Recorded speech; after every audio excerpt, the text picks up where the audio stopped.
வணக்கம். மதிமுகம் செய்திகள். இன்றைய முக்கிய நிகழ்வுகளை பார்ப்பதற்கு முன்பாக தலைப்பு செய்திகளை பார்க்கலாம். டிசம்பர் இறுதி நாட்களில் குரல் வாரம் கொண்டாடப்படும். முதலமைச்சர் மு.க.ஸ்டாலின் அறிவிப்பு. மெரினாவிற்கு பொதுமக்கள் செல்ல தடை.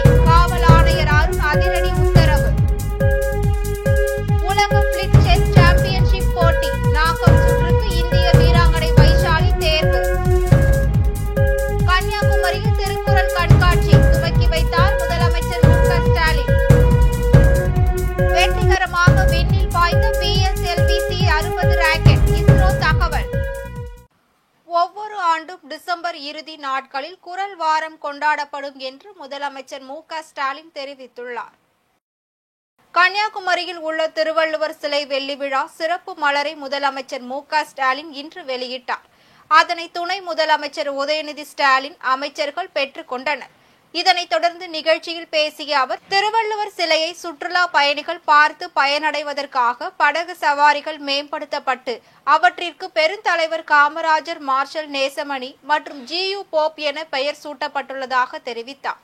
மேலும் திருக்குறள் திருப்பணிகள் தொடர்ந்து நடைபெறும் திட்டம் வகுக்கப்படும் என்றும் 133 உயர்கல்வி நிறுவனங்களில் திருக்குறள் தொடர்பான கலை, இலக்கிய, அறிவுசார் போட்டிகள் மற்றும் கருத்தரங்குகள் நடத்த திட்டமிடப்பட்டுள்ளதாகவும் குறிப்பிட்டுள்ளார். குறிப்பாக ஒவ்வொரு ஆண்டும் டிசம்பர் மாதம் இறுதி நாட்களில் குரல் வாரம் கொண்டாடப்படும் என்றும், தமிழ் திறனறி தேர்வில் வெற்றி பெற்ற மாணவர்களுக்கான திருக்குறள் மாணவ மாநாடு நடத்தப்பட்டு மாணவர்களுக்கு சான்றிதழ்கள் வழங்கப்படும் என்றும் உறுதியளித்துள்ளார். ஒவ்வொரு மாவட்டத்துக்கும் திருக்குறள்ல ஆர்வமும் புலமைமிக்க ஆசிரியர்கள், பயிற்றுநர்கள் தேர்வு செய்யப்பட்டு அவங்களுக்கு பயிற்சி வழங்கி மாவட்டந்தோறும் தொடர் பயிலரங்குகள், பயிற்சி வகுப்புகள் நடத்தப்படும். திருக்குறள் திருப்பணிகள் தொடர்ந்து நடைபெறும் திட்டம் வகுக்கப்படும். இதுக்காக ஆண்டுக்கு மாவட்டம் ஒன்றுக்கு 3 லட்சம் ரூபாய் வழங்கப்படும். மூன்றாவது அறிவிப்பு, ஆண்டுக்கு 133 உயர்கல்வி நிறுவனங்கள்ல திருக்குறள் தொடர்பான கலை, இலக்கிய, அறிவுசார் போட்டிகள் மற்றும் கருத்தரங்குகள் நடத்த திட்டமிடப்படும். நான்காவது அறிவிப்பு, ஒவ்வொரு ஆண்டும் டிசம்பர் கடைசி வாரம் குரல் வாரம் கொண்டாடப்படும். ஐந்தாவது அறிவிப்பு, தமிழ் திறனை தேர்வுல வெற்றி பெற்ற மாணவர்களுக்கான திருக்குறள் மாணவர் மாநாடு ஆண்டுதோறும் நடத்தப்படும். ஆறாவது அறிவிப்பு, திருக்குறளும் உரையும் அரசு அலுவலகங்கள எழுதப்படுறது போல தனியார் நிறுவனங்கள் எழுதுவதற்கு ஊக்குவிக்க உரிய முயற்சிகள் மேற்கொள்ளப்படும். இதோடு சேர்த்து குமரிக்கு வந்துட்டு இந்த பகுதியில் அறிவிப்பு செய்யாம நான் இருக்க முடியாது. தமிழ்நாட்டோட தென்கோடியில் அமைந்திருக்கிறது மட்டும் இல்லாம வள்ளுவர் சிலையால சிறப்பு பெற்றிருக்கக்கூடிய சுற்றுலா பயணிகள் இருக்கக்கூடிய வகையில கன்னியாகுமரியுடைய பேரூராட்சி நகராட்சியாக தரம் உயர்த்தப்படும். புத்தாண்டு கொண்டாட்டத்தை ஒட்டி மெரினாவில் இன்று இரவு போக்குவரத்து செல்ல தடை விதிக்கப்பட்டுள்ளது. சென்னையில் புத்தாண்டு கொண்டாட்டம் பாதுகாப்பாகவும் அமைதியாகவும் நடைபெறும் வகையில் காவல் ஆணையர் அருண் உத்தரவின் பேரில் கூடுதல் கமிஷனர்கள் ஆலோசனையின் கீழ் இணை மற்றும் துணை கமிஷனர்கள் மேற்பார்வையில் இன்றும் நாளையும் 19,000க்கும் மேற்பட்ட காவலர்களும் 1,500 ஊர்காவல் படை வீரர்களும் பாதுகாப்பு பணியில் ஈடுபடுத்தப்பட்டுள்ளனர். மேலும் புத்தாண்டு கொண்டாட்டத்தை ஒட்டி மெரினாவில் பொதுமக்கள் கூட்டம் அதிகரிக்கும் என்பதால் இன்று இரவு 7 மணி முதல் நாளை காலை 6 மணி வரை பொதுமக்கள் செல்ல தடை விதிக்கப்பட்டுள்ளது. மேலும் இன்று இரவு 8 மணி முதல் நாளை காலை 6 மணி வரை போக்குவரத்திற்கு செல்ல தடை விதிக்கப்பட்டுள்ளது. உலக பிளிட்ஸ் செஸ் சாம்பியன்ஷிப் தொடரில் தமிழ்நாடு வீராங்கனை வைஷாலி வெற்றி பெற்றுள்ளார். நியூயார்க் நகரில் வால் ஸ்ட்ரீட் பகுதியில் 2024ஆம் ஆண்டிற்கான உலக ரேபிட் மற்றும் பிளிட்ஸ் சாம்பியன்ஷிப் போட்டி நடைபெற்று வருகிறது. இதில் உலக பிளிட்ஸ் செஸ் சாம்பியன்ஷிப் தொடரில் சென்னையை சேர்ந்த வீராங்கனை வைஷாலி முதலிடம் பிடித்து வெற்றி பெற்றுள்ளார். 11 சுற்றுகள் முடிவடைந்த நிலையில் blitz chess championship knock out சுற்றுக்கும் தகுதி பெற்றுள்ளார். மேலும் நாக் அவுட் சுற்றில் சீன வீராங்கனையுடன் இவர் போட்டியிட உள்ளதாக தகவல்கள் வெளியாகியுள்ளது. திருவள்ளுவர் சிலை வெள்ளி விழாவை ஒட்டி திருக்குறள் கண்காட்சியை முதலமைச்சர் மு.க.ஸ்டாலின் துவக்கி வைத்தார். கன்னியாகுமரி திருவள்ளுவர் சிலையின் 25வது ஆண்டு வெள்ளி விழாவை கொண்டாட தமிழக அரசு திட்டமிட்டிருந்தது. அதன்படி நடுக்கடலில் உள்ள சுவாமி விவேகானந்தரின் நினைவு மண்டபமும் மற்றும் திருவள்ளுவரின் சிலையும் இணைக்கும் கண்ணாடி கூண்டு பாலத்தை முதலமைச்சர் மு.க. ஸ்டாலின் நேற்று திறந்து வைத்தார். இதனை அடுத்து இரண்டாவது நாளான இன்று திருவள்ளுவர் சிலை வெள்ளி விழாவை ஒட்டி திருக்குறள் புகைப்பட கண்காட்சியை திறந்து வைத்து பார்வையிட்டார். இந்நிகழ்ச்சியில் அமைச்சர்கள், நாடாளுமன்ற உறுப்பினர்கள், சட்டமன்ற உறுப்பினர்கள் மற்றும் அரசு துறை உயர் அதிகாரிகள் உள்ளிட்டோர் கலந்து கொண்டனர். PSLV-C 60 ராக்கெட் வெற்றிகரமாக விண்ணில் செலுத்தப்பட்டது. ஆந்திர மாநிலம் ஸ்ரீஹரிகோட்டாவில் உள்ள சதீஷ் தவான் விண்வெளி மையத்தில் இருந்து PSLV-C 60 ராக்கெட் நேற்று விண்ணில் ஏவப்பட்டது. 2035ஆம் ஆண்டிற்குள் இந்திய ஆய்வு மையத்தை விண்ணில் அமைக்க இஸ்ரோ முயற்சித்து வருகிறது. அதன் ஒரு பகுதியாக ஸ்பாட்-எக்ஸ் திட்டம் தற்போது செயல்படுத்தப்பட்டுள்ளது. இந்த ராக்கெட் ஏவுவதற்கான 25 மணி நேர கவுண்டவுன் டிசம்பர் 29ஆம் தேதி இரவு 8:85 மணிக்கு தொடங்கியது. இது தொடர்பாக இஸ்ரோ வெளியிட்டுள்ள அறிவிப்பில், ஸ்பேட்-எக்ஸ் திட்டத்திற்கான சேசர், டார்கெட் ஆகிய 2 விண்கலங்களும் நிலவை ஆய்வு செய்து ஆய்வு மாதிரிகளுடன் பூமிக்கு திரும்பும் என தெரிவித்துள்ளது. அண்ணா பல்கலைக்கழக மாணவி பாலியல் வழக்கு தொடர்பாக தேசிய மகளிர் ஆணையம் விசாரணையை தொடங்கியுள்ளது. சென்னை கிண்டியில் உள்ள அண்ணா பல்கலைக்கழக பொறியியல் கல்லூரி மாணவி பாலியல் சீண்டல் செய்யப்பட்ட சம்பவம் பெரும் அதிர்வலைகளை ஏற்படுத்தியுள்ளது. இந்த வழக்கின் குற்றவாளியான ஞானசேகரன் என்பவரை காவல்துறையினர் கைது செய்துள்ளனர். இதனை அடுத்து சென்னை உயர்நீதிமன்ற நீதிபதிகள் SM சுப்பிரமணியம், V. லட்சுமி நாராயணன் ஆகியோர் அடங்கிய அமர்வு இந்த வழக்கை விசாரணை செய்தனர். அதில் பாதிக்கப்பட்ட மாணவிக்கு இடைக்கால நிவாரணமாக 25 லட்சம் ரூபாய் இழப்பீடு வழங்கவும், இந்த வழக்கை 3 பெண் IPS அதிகாரிகள் குழுவை அமைத்து விசாரணை செய்திடவும் நீதிமன்றம் உத்தரவிட்டிருந்தது. இந்த சம்பவத்தின் தொடர்பாக தேசிய மகளிர் ஆணையத்தின் உரிமை கண்டறியும் குழுவில் உள்ள மம்தா குமாரி, பிரவீன் தீக்ஷித் ஆகியோர் 2வது நாளாக விசாரணை மேற்கொண்டு வருகின்றனர். அதேபோன்று சென்னை உயர்நீதிமன்ற உத்தரவுப்படி 3 IPS அதிகாரிகள் அடங்கிய சிறப்பு புலனாய்வு குழுவும் விசாரணை தொடர்பான ஆவணங்களை பெற்று விசாரணையை தொடங்கியுள்ளது. அண்ணா பல்கலைக்கழக மாணவி வழக்கில் தடையை மீறி போராட்டம் நடத்த முயன்ற நாம் தமிழர் கட்சி ஒருங்கிணைப்பாளர் சீமானை காவல்துறையினர் கைது செய்துள்ளனர். சென்னை அண்ணா பல்கலைக்கழக மாணவி பாலியல் விவகாரம் தொடர்பாக குற்றவாளியை கைது செய்ய தேசிய மகளிர் ஆணையம் 2வது நாளாக விசாரணை நடத்தி வருகிறது. இந்நிலையில் சென்னை வள்ளுவர் கோட்டம் அருகே இந்த சம்பவத்தை கண்டித்து நாம் தமிழர் கட்சியினர் ஒருங்கிணைப்பாளர் சீமான் தலைமையில் ஆர்ப்பாட்டம் நடைபெற்றுள்ளது. காவல்துறையினரின் அனுமதி மறுக்கப்பட்ட நிலையில் தடையை மீறி செயல்பட்டதால் அக்கட்சியின் தலைமை ஒருங்கிணைப்பாளர் சீமான் உட்பட 15ற்கும் மேற்பட்டோரை காவல்துறையினர் கைது செய்துள்ளனர்.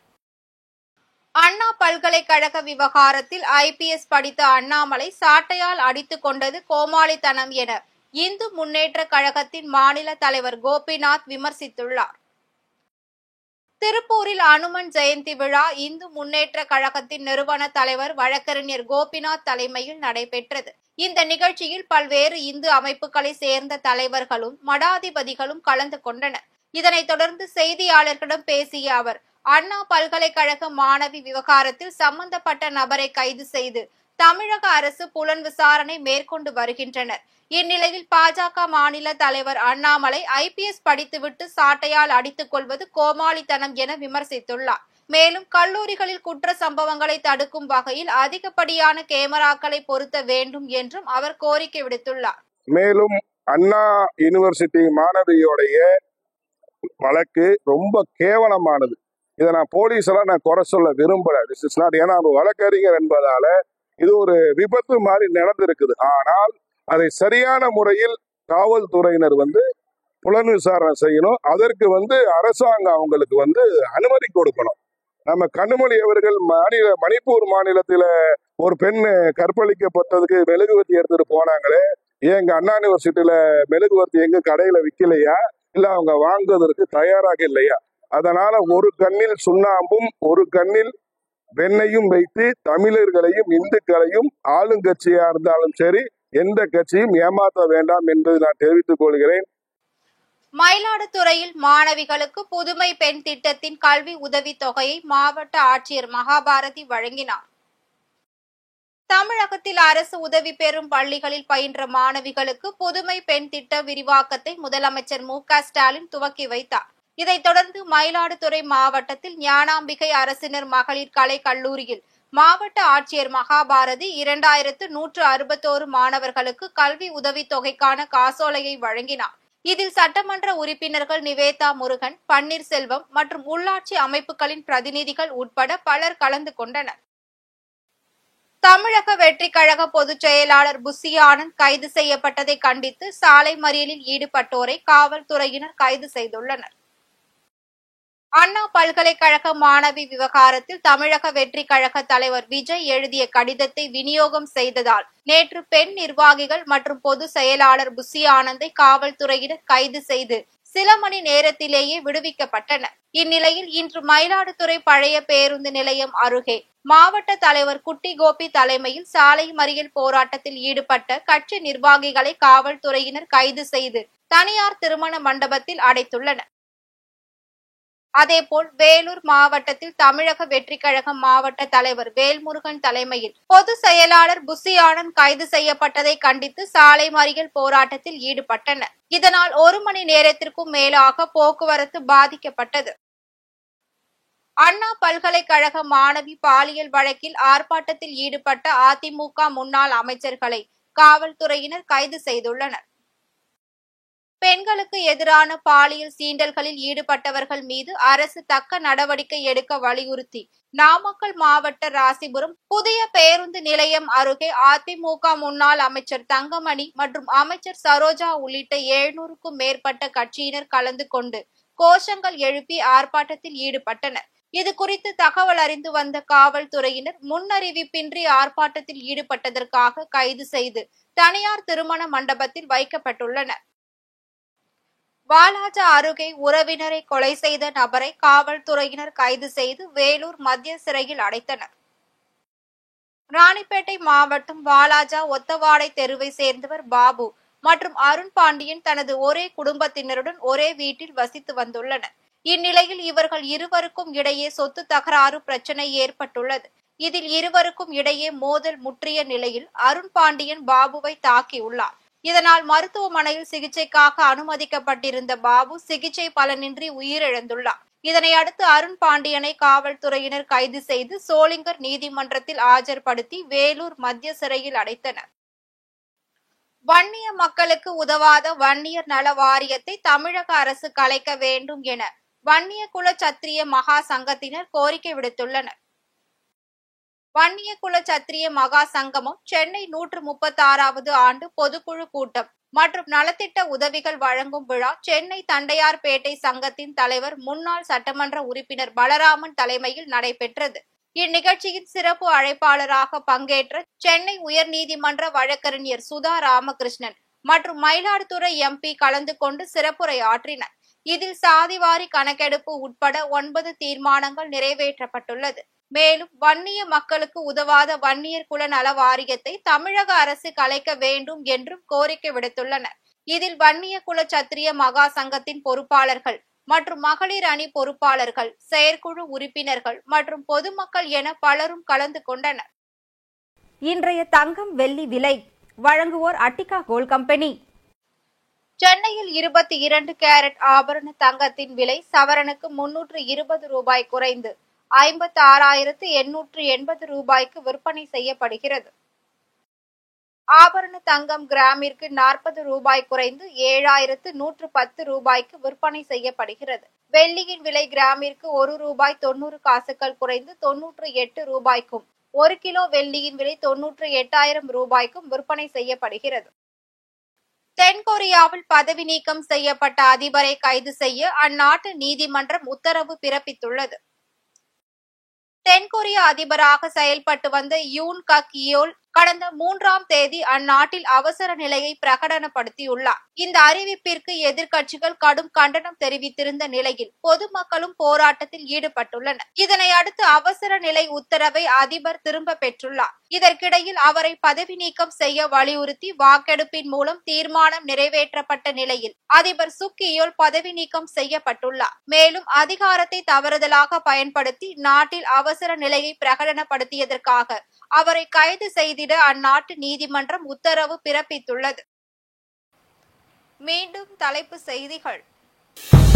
டிசம்பர் இறுதி நாட்களில் குரல் வாரம் கொண்டாடப்படும். முதலமைச்சர் மு.க.ஸ்டாலின் அறிவிப்பு.